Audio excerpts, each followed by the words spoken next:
He left footsteps on the moon and on the timeline of human achievement.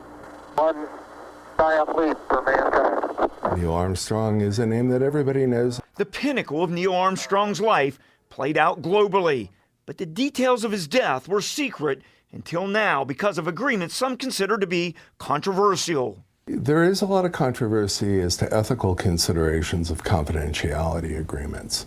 Roger Walk is an attorney who deals in malpractice suits. While he didn't work on the Armstrong case, he is very familiar with confidentiality. I would think that somebody has breached an obligation which they owed in a professional sense to release these documents.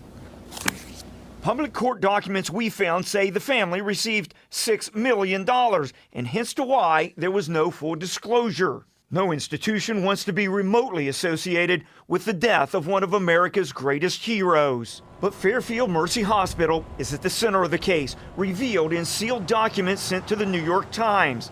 Their report claims Armstrong had bypass surgery in August 2012, but there were complications later, internal bleeding. He was sent to a catheterization lab instead of an operating room. One doctor reviewing the case said that was the major error. The settlement was divided between surviving family members. The amounts of money sometimes in these cases can be extremely large, but it's not just paid for silence. It's paid for a number of factors. Now, a new footnote to the history of the man who first left footsteps on the moon. Now, there are a lot of people that had access to those secret documents, attorneys, clerks, family members, but there's no way to know who actually sent those out. Reporting live, Brian Hemrick, WLWT News 5.